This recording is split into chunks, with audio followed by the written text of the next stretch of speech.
Friends, road two 75 days চ্যালেঞ্জের আজকে day 5। আজকে তোমাদের সাথে যেই টপিকটা নিয়ে কথা বলতে চলেছি সেটা হচ্ছে কোন খাবারটা মাছেরা বেশি প্রেফার করে আর আপনাদেরও কোন খাবারটা কেনা উচিত এবং যেটা মাছেরা প্রেফার করে সেটা কি আপনাদের কেনা উচিত কি নয় সেটার উপরেই ভিডিও। তো আজকে আমরা ২ ধরনের খাবার আপনাদেরকে দেখাবো। এক হচ্ছে অপটিমাম, আরেকটা হচ্ছে টোকিও। টোকিওর খাবারের দাম কিন্তু অপটিমামের তুলনায় অনেকটাই কম। কিন্তু আপনারা যদি অন্য কোনো বড় ইউটিউবারদের ভিডিও দেখে থাকেন, তাহলে কিন্তু তারা অপটিমামটাই সাজেস্ট করে। আর সত্যি বলতে আমিও অপটিমামটাই আপনাদের সাজেস্ট করব। কারণ অপটিমামটাই কিন্তু মাছেরা খেতে ভালোবাসে। কিন্তু টোকিওটা যে খেতে ভালোবাসে না তা নয়। আপনি যেটা অভ্যেস করাবেন মাছেরাও সেটাই কিন্তু খেতে ভালোবাসবে।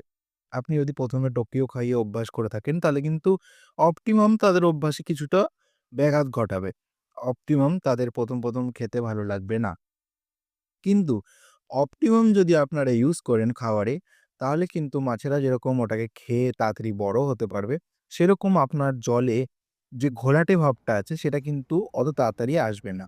জলে যে ক্লাউডিনেসটা চলে আসে, জল নোংরা হয়ে যায়, সেটা অত তাড়াতাড়ি হবে না। আপনি যদি অপটিমাম ইউজ করেন তাহলে কিন্তু সেটা স্বাভাবিক থাকবে। বাট আপনি যদি টোকিও খাবারটা ইউজ করেন, তাহলে কিন্তু আপনার জল প্রায় ১ সপ্তাহের মধ্যেই অনেকটাই ক্লাউডি বা ঘোলা হয়ে যাবে। তো আপনারা যেটা চুজ করবেন, চুজ করতে পারেন আপনাদের নিজস্ব পছন্দ। কিন্তু আমি সাজেস্ট করব আপনারা অপটিমাম চুজ করুন। এতে হয়তো আপনারা ঠকবেন না, আরো বেশি লাভবান হবেন। চলুন, ভালো থেকো, সুস্থ থেকো।